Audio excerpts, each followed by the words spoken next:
El aire denso y pesado de Houston, Texas, en aquel año crucial de 1968, se pegaba a la piel como una segunda sombra, una sudoración pegajosa que invitaba a la tensión.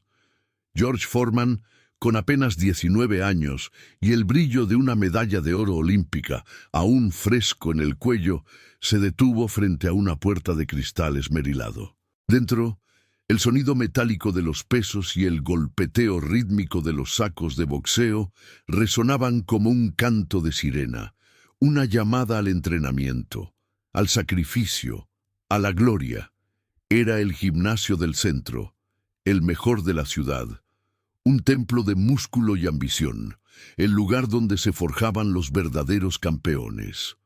Pero un cartel discreto en la entrada, casi imperceptible para ojos no acostumbrados a descifrar los códigos invisibles de la segregación, susurraba una verdad brutal, solo para socios. La dirección se reserva el derecho de admisión. Todos sabían lo que significaba. Era un gimnasio solo para blancos.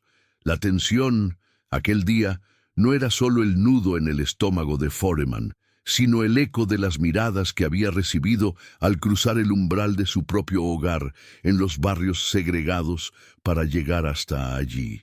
¿Qué haría el campeón, el héroe nacional, cuando la nación misma le negaba un espacio tan básico como este? La decisión que tomó en ese umbral, la acción que siguió, no solo conmocionaría a los pocos presentes, sino que sentaría las bases de un legado mucho más grande que cualquier victoria en el ring.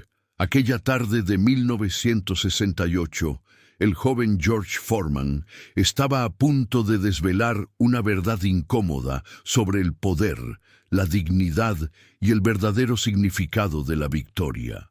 Una verdad que a día de hoy sigue resonando. Era 1968, un año que se grabaría a fuego en la memoria colectiva de los Estados Unidos y del mundo entero.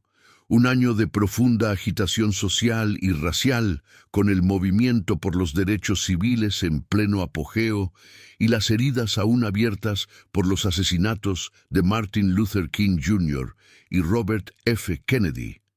Días antes, la euforia de la Ciudad de México había sido un bálsamo para Foreman. Había alzado la bandera estadounidense tras ganar el oro en los pesos pesados, un símbolo de unidad y orgullo, incluso en un momento de gran división racial. Su sonrisa, amplia y sincera, había llenado las pantallas de televisión, y su medalla, reluciente, parecía prometer un futuro sin barreras. Pero el regreso a Texas fue un aterrizaje forzoso en una realidad inalterada. Las leyes de Jim Crow, aunque teóricamente en declive gracias a la legislación federal, seguían dictando la vida cotidiana con una tosudez asombrosa. Houston, una ciudad en ebullición, mantenía sus líneas invisibles con una ferocidad silenciosa que se sentía en el aire.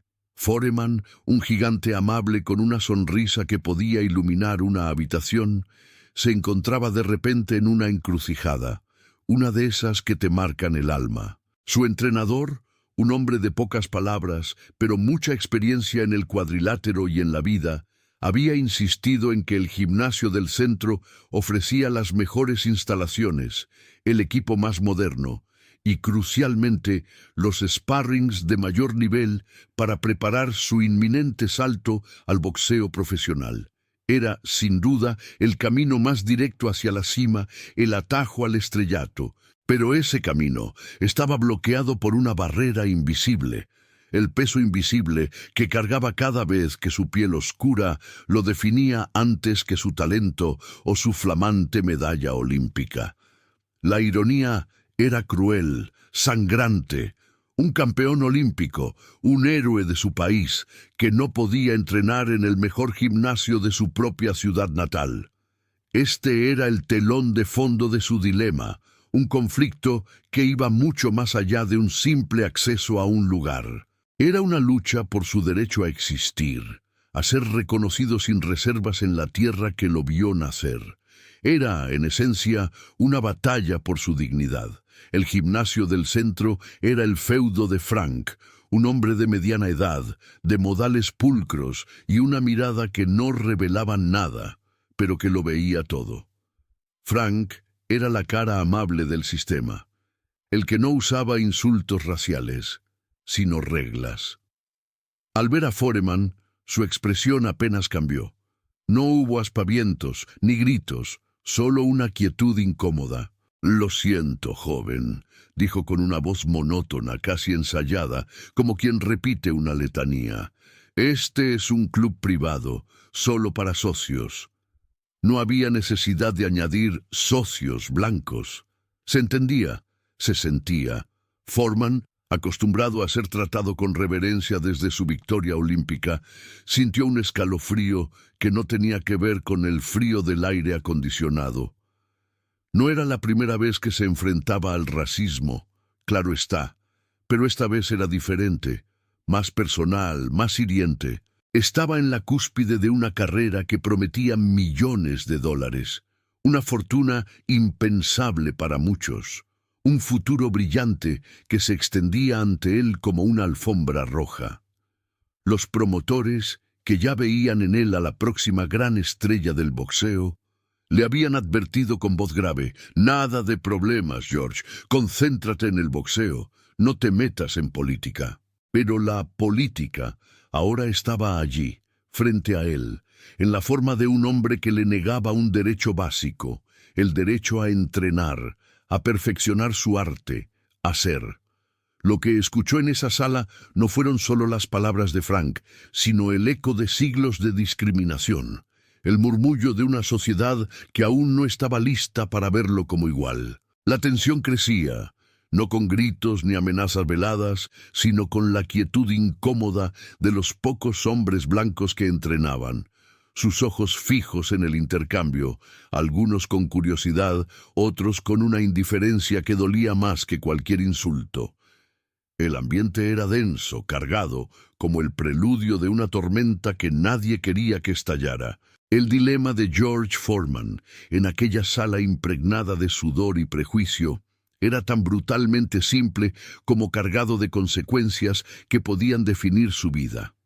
Ceder, dar media vuelta y buscar un gimnasio en un barrio segregado significaba evitar el conflicto, mantener esa imagen apolítica que sus promotores tanto ansiaban y asegurar un camino aparentemente más fácil hacia la riqueza y la fama.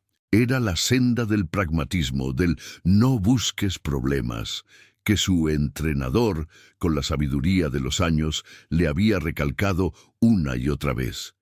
Le había hablado de la importancia de no generar controversia, de no dar a esos hombres de traje y corbata que ya veían en él una mina de oro, el más mínimo motivo para dudar de su comercialidad. Pero negarse a ceder, quedarse allí, en aquel umbral invisible, significaba enfrentar la ira de un sistema que, aunque no mostraba sus dientes abiertamente, podía morder con la fuerza de 1000 cocodrilos. Significaba arriesgar su carrera, su futuro, incluso su seguridad en un Texas convulso, donde las cicatrices raciales aún supuraban. Era la clásica encrucijada entre la supervivencia más elemental y la integridad moral, un pulso entre lo que se esperaba de un campeón y lo que su propia conciencia le exigía. Foreman sentía el peso de su medalla olímpica, no solo como un trofeo reluciente que había ganado con sudor y sangre en la lejana Ciudad de México. Se sentía como un símbolo, una promesa para miles de jóvenes negros que desde los barrios más humildes de Houston lo veían como una esperanza, un faro en la oscuridad de la segregación. ¿Podía un campeón, que había alzado la bandera de su país con honor y orgullo ante el mundo entero, aceptar ser tratado como un ciudadano de segunda clase en su propia tierra, en su propia ciudad? El orgullo herido luchaba con ferocidad contra el pragmatismo que le susurraba al oído que el boxeo era un negocio y que los negocios, al fin y al cabo, no tenían color, solo dinero. Pero George Foreman sabía, en lo más profundo de su ser, que para él el boxeo siempre había sido mucho más que un simple deporte. Era una vía para la dignidad, una forma de trascender las limitaciones impuestas por el color de su piel, una plataforma para demostrar que su valía era innegable. La encrucijada que se abría ante él no era solo personal, era un espejo de la lucha que libraba toda una generación, un eco de las voces silenciadas que clamaban por justicia.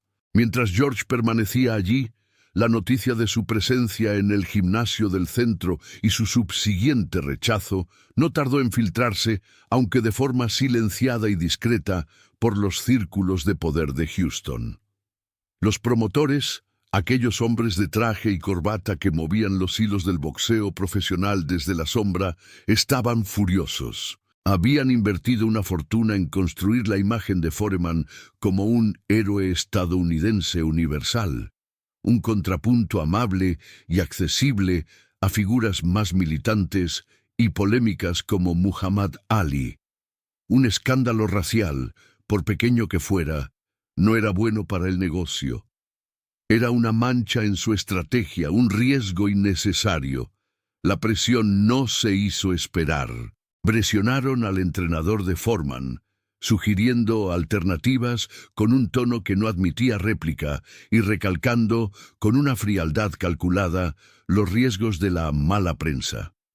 Lo que se estaba ocultando cuidadosamente del público era la intensa negociación entre bastidores, la manipulación de la narrativa para evitar a toda costa que aquel incidente se convirtiera en un titular nacional, en un foco de atención indeseado. Querían que Foreman se retractara, que pidiera disculpas por causar un malentendido, que simplemente siguiera adelante como si nada hubiera pasado. La presión social se manifestaba de formas sutiles, pero demoledoras, en llamadas anónimas que lo instaban a la cordura, en la frialdad repentina de algunos conocidos que antes lo vitoreaban, en la sutil insinuación de que su oportunidad de oro podía esfumarse si no jugaba según las reglas no escritas del sistema. Foreman sentía que su propia identidad estaba siendo puesta en una balanza, su brillante carrera contra su inquebrantable conciencia. El sistema no necesitaba usar la violencia abierta para ejercer su poder. La amenaza de la invisibilidad, de la negación de su futuro, de la anulación de su sueño, era suficiente y a menudo mucho más eficaz. La tensión en el gimnasio del centro, que se había ido cociendo a fuego lento, alcanzó su punto de ruptura cuando Frank, el propietario, se acercó de nuevo a Foreman. Esta vez traía consigo una oferta que en realidad sonaba más a un ultimátum disfrazado. «Mira, George», le dijo con una falsa cordialidad que no engañaba a nadie. «Entendemos tu situación. Eres un campeón. No lo discutimos, pero las reglas son las reglas aquí. Te propongo esto. Te consigo un espacio privado en otro gimnasio lejos de aquí, con todo el equipo que necesites, las mejores instalaciones. Nadie te molestará, y nadie tiene por qué saber de esto. Podemos evitar un gran problema para todos, créeme». Era una salida, una forma aparentemente de salvar las apariencias para el sistema y de paso, para el propio Foreman. Pero la frase que lo cambió todo, que resonó en la mente del joven campeón con una claridad dolorosa, no fue la oferta en sí, sino la implicación velada de que su dignidad era negociable, que su presencia era un problema que debía ser ocultado, barrido bajo la alfombra de la conveniencia. Foreman miró a Frank a los ojos y vio no a un individuo intrínsecamente malvado, sino a un engranaje más, perfectamente engrasado, de una máquina mucho más grande que lo quería silenciar, que quería borrar su presencia. En ese preciso momento, la medalla de oro que colgaba de su cuello se sintió más pesada que nunca, no solo por el valor intrínseco del metal o la gloria que representaba. Se sentía pesada por el inmenso caudal de expectativas y los sacrificios de aquellos que, como él, luchaban por la igualdad, por un futuro donde el color de la piel no dictara el destino. Se dio cuenta, con una claridad cegadora, de que aceptar la solución de Frank no solo lo humillaría a él, sino que traicionaría el espíritu de su victoria olímpica, el grito silencioso de esperanza que había encarnado para tantos. No podía ceder, no debía ceder. La decisión de George Foreman, forjada en la quietud de su conciencia, resonaba con la fuerza de un trueno silencioso. No cedería. No podía, y fue precisamente en ese instante de firmeza interna cuando Frank, el propietario del gimnasio del centro, se acercó a él con una sonrisa que no alcanzaba sus ojos, una oferta que era, en realidad, una sutil, pero implacable, forma de presión. «Mira, George», comenzó Frank, con una falsa cordialidad que se le atragantaba en el aire denso del gimnasio. «Entendemos tu situación, eres un campeón, no hay duda, pero las reglas son las reglas aquí. Te propongo esto, te consigo un espacio privado en otro gimnasio, lejos de aquí, con todo el equipo que necesites. Nadie te molestará, y nadie tiene por qué saber de esto. Podemos evitar un gran problema para todos, ¿no te parece?» La propuesta de Frank era una bofetada con guante de seda. Una solución que, bajo la apariencia de pragmatismo, exigía a Foreman borrar su propia existencia, su propia dignidad, para no incomodar al sistema. Era una invitación a la invisibilidad, a aceptar que su piel hacía de su presencia un problema que debía ser discretamente ocultado. Foreman, acostumbrado a los desafíos físicos del ring, se enfrentaba ahora a una prueba moral mucho más insidiosa. Sentía que le estaban pidiendo que se vendiera, no por dinero, sino por la mera oportunidad de entrenar, de perseguir su sueño profesional. Los promotores, invisibles pero omnipresentes en su mente, querían que pasara por el aro, que fuera el héroe estadounidense que no se metía en líos, el que sonreía y callaba. Pero la voz de su conciencia, el eco de los millones de miradas negras que lo veían como una esperanza, le gritaba otra cosa. La medalla de oro, que había colgado con orgullo en su cuello, ahora pesaba como una losa, recordándole el sacrificio y la lucha de tantos para que él pudiera siquiera pisar un ring olímpico. Podía traicionar ese legado, esa fe, por la conveniencia, por el camino fácil que le ofrecía Frank. Por un largo momento, el tiempo pareció detenerse en el gimnasio. El sonido de los pesos y los sacos se desvaneció, reemplazado por el latido de su propio corazón. Foreman miró a Frank a los ojos, y lo que vio no fue maldad pura, sino la fría indiferencia de un hombre que era el guardián de un orden establecido. Un engranaje más en una maquinaria que trituraba las aspiraciones de quienes no encajaban en sus moldes.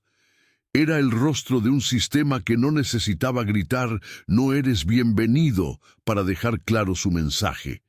Bastaba con la oferta de un rincón oscuro, lejos de las miradas, para reafirmar su poder. Fue entonces cuando George Foreman respiró hondo, un aliento que parecía cargar con el peso de la historia, con el polvo de las calles de Houston y el eco de las batallas por la igualdad.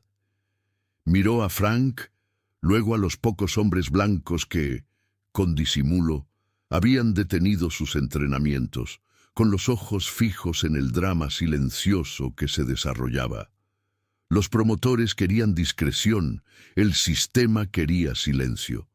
Él les daría algo diferente, algo que no habían anticipado.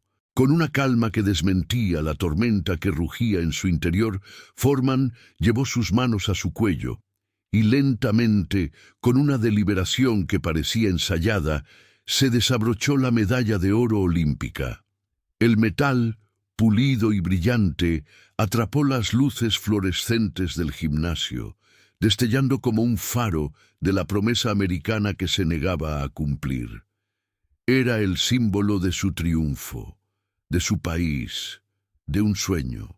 Sin decir una sola palabra, con la dignidad de un rey despojado que se niega a arrodillarse, colocó la medalla sobre el mostrador de recepción justo entre Frank y él. Un reproche mudo, un desafío sin voz. La medalla, testigo de su gloria, ahora era una ofrenda sobre el altar de la injusticia, y luego, sin esperar una respuesta, sin una pizca de agresión en sus movimientos, George Foreman hizo lo impensable. Se sentó en el suelo frío del gimnasio en medio de la sala principal, bajo la atenta y pasmada mirada de todos, y allí, en ese espacio que le era negado, comenzó a hacer flexiones. 1, 2, 3, 4. Con cada movimiento reclamaba su lugar, su derecho a existir, a entrenar. Era un acto de desafío tan inesperado como poderoso, un golpe moral que resonó más fuerte que cualquier puñetazo, que cualquier grito. El silencio que siguió a la acción de Foreman fue ensordecedor. Frank, el propietario, se quedó paralizado, con la medalla de oro reluciendo entre ellos como un juicio mudo. Los otros hombres en el gimnasio se miraron, algunos con vergüenza palpable, otros con una incomodidad que apenas podían disimular. El gesto de Foreman, el campeón olímpico entrenando en el suelo, con su medalla como testigo de la afrenta, era una imagen que no podían ignorar. No hubo violencia física, no hubo gritos ni altercados, pero la jerarquía del ambiente se había invertido de golpe. La autoridad de Frank, la invisibilidad del sistema, se habían desmoronado ante la quietud de un hombre que se negaba a ser silenciado. Frank se vio acorralado. Tenía que tomar una decisión pública y rápido.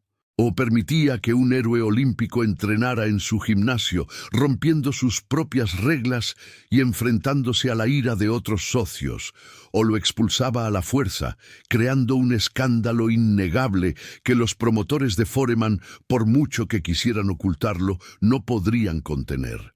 Optó por la primera a regañadientes, cediendo un espacio limitado y con la condición de que no se repitiera. Una frase vacía que apenas salvaba las apariencias. La medalla que Foreman recuperó en silencio del mostrador se convirtió en el símbolo físico de una victoria moral, un recordatorio de que la dignidad no se negocia, que no se esconde. Las consecuencias inmediatas fueron complejas y de doble filo. Los promotores estaban furiosos, sí, pero la historia, aunque silenciada en la prensa dominante, se extendió como un reguero de pólvora en la comunidad negra de Houston, elevando a Foreman a un estatus diferente. Ya no era solo un campeón, era un símbolo de resistencia. Aquel día, el gimnasio del centro había sido testigo de algo más que un simple entrenamiento. Había sido el escenario de una batalla por el alma, ganada sin un solo golpe, solo con la fuerza de la convicción. El gimnasio del centro aquel día había sido testigo de algo más profundo que un mero entrenamiento. Había presenciado una victoria silenciosa, forjada no con puños, sino con la inquebrantable fuerza de la convicción. Cuando Frank, el propietario, finalmente cedió, lo hizo con una mueca que apenas disimulaba su desprecio. Permitió a Foreman entrenar, sí, pero con una frialdad palpable, como quien concede una limosna a regañadientes. El ambiente en la sala, antes tenso y expectante, se volvió denso, cargado de una incomodidad que nadie se atrevía a romper. Los pocos hombres que allí se ejercitaban, testigos de la escena, retomaron sus rutinas con una prisa forzada, evitando la mirada del joven campeón, como si temieran que la dignidad de Foreman fuese contagiosa. Pero George Foreman no buscaba la aprobación de Frank ni el aplauso de los presentes. Su batalla, en ese momento, era interna. Había reclamado un espacio, no por la fuerza bruta, sino por la autoridad moral. Mientras realizaba sus flexiones en el suelo, con el sudor empezando a perlar su frente, cada repetición era un eco de su desafío, una afirmación silenciosa de su derecho. La medalla que había recuperado de la recepción no la guardó. Permaneció en el vestuario, un recordatorio tangible de que su oro no solo era un trofeo, sino una armadura contra la injusticia. La noticia de lo ocurrido en el gimnasio del centro no salió en los grandes periódicos de Houston, controlados por intereses que preferían el silencio a la controversia racial. Los promotores, al enterarse, montaron en cólera. No querían un héroe conflictivo, querían un campeón dócil, un producto vendible. Pero la historia, como el agua que se filtra por las grietas, encontró su camino. Se extendió por los barrios negros de Houston, de boca en boca, por los mentideros de la comunidad. George Foreman, el campeón olímpico, no solo había ganado una medalla de oro, sino que había plantado cara al sistema, sin alzar la voz, sin un puño, solo con su presencia. Para la comunidad negra, Foreman se convirtió en un símbolo de esperanza y resistencia silenciosa. No era la retórica encendida de otros líderes, sino un acto de dignidad cotidiana que resonaba profundamente. Su nombre se susurraba con orgullo. Su imagen se alzaba no solo como la de un atleta, sino como la de un hombre que se negaba a ser invisibilizado. Este incidente, aunque minimizado por los grandes medios, fue una forja para el espíritu de Foreman, una lección temprana de que las batallas más importantes a menudo se libran fuera del ring, en el terreno de la conciencia. Los meses siguientes fueron una vorágine para George. Su debut profesional fue meteórico, con victorias rápidas y contundentes que lo catapultaron hacia el estrellato. Pero la sombra de aquel día en el gimnasio del centro nunca lo abandonó. Los promotores, aunque satisfechos con su desempeño en el ring, lo vigilaban de cerca. Cualquier atisbo de activismo o política era recibido con advertencias veladas, con recordatorios de los contratos y las expectativas. Foreman aprendió a navegar ese mundo con astucia, a mantener su fuego interno sin prender la llama de la confrontación pública, al menos por el momento. Su entrenador, que había sido testigo de la escena, comprendió la magnitud del carácter de Foreman. Sabía que no estaba moldeando solo a un boxeador, sino a un hombre con una brújula moral inquebrantable. Aquel incidente le dio a Foreman una capa de resiliencia, una comprensión más profunda de la lucha que se libraba más allá de los 12 asaltos. Cada golpe que asestaba en el ring, cada victoria que sumaba, no era solo por un título o por dinero. Era también un recordatorio silencioso de que su dignidad no era negociable, de que su presencia era un derecho inalienable. La carrera de George Foreman despegó como un cohete. En apenas unos años se convirtió en el campeón mundial de los pesos pesados, un coloso del cuadrilátero. Su poder era legendario, su mirada intimidante. Enfrentó a los más grandes y su nombre se inscribió con letras de oro en la historia del boxeo. Pero la vida, como un buen combate, siempre guarda giros inesperados. Años después, su legendaria pelea contra Muhammad Ali en el Rumble in the Jungle, en Zaire, en 1974, lo catapultaría a una dimensión global. Allí, frente a un Ali que había sido un icono del activismo y la conciencia negra, Foreman representaba para muchos la fuerza bruta, el poder silencioso.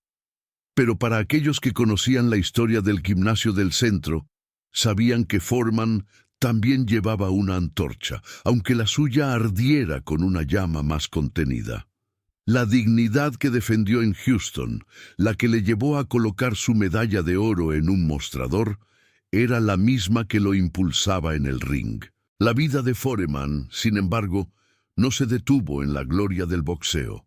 Tras una derrota inesperada y una crisis personal, se retiró del deporte y experimentó una profunda transformación espiritual. Se convirtió en ministro, dedicando su vida a la fe y a la comunidad, una decisión que sorprendió a muchos, pero que para quienes habían seguido su trayectoria desde 1968, revelaba una coherencia profunda con sus valores. El hombre que había reclamado su dignidad en un gimnasio segregado, ahora predicaba la dignidad inherente a cada ser humano. Pero el destino tenía otro capítulo reservado para él. Décadas después, en un movimiento que desafió todas las expectativas, George Foreman regresó al boxeo. Ya no era el joven coloso, sino un hombre maduro, con una sonrisa más amplia y una sabiduría adquirida. Y contra todo pronóstico, a los 45 años, se convirtió de nuevo en campeón mundial de los pesos pesados, el más viejo de la historia. Fue un regreso triunfal, no solo por el título, sino por lo que simbolizaba: la perseverancia, la redención y la idea de que nunca es tarde para reclamar tu lugar. Hoy, George Foreman es una figura icónica, conocido no solo por sus logros en el ring, sino por su famosa parrilla, su faceta de empresario y su trabajo como ministro. Pero el incidente de 1968 en Houston, aunque a menudo pasa desapercibido en el gran tapiz de su vida, sigue siendo una pieza fundamental de su legado. Fue allí, en ese pequeño gimnasio de Texas, donde un joven campeón olímpico aprendió que la verdadera victoria no siempre se mide en medallas o títulos, sino en la inquebrantable defensa de la propia dignidad. Fue un acto de desafío silencioso, una lección sobre el poder de la presencia y la convicción. Demostró que, a veces, el gesto más simple puede resonar con una fuerza inaudita, obligando a un sistema a confrontar su propia hipocresía. La historia de George Foreman y el gimnasio del centro nos enseña que la lucha por la igualdad y el respeto es un camino largo, lleno de pequeñas batallas personales que, sumadas, trazan el curso de la historia. En el fondo, no es la fuerza bruta lo que define a un campeón, sino la valentía de defender su alma, incluso cuando el mundo intenta silenciarla. Si esta historia os ha conmovido, compartidla con alguien que necesite escucharla. ¿Cuál fue el momento en vuestras vidas en que la dignidad pesó más que la conveniencia?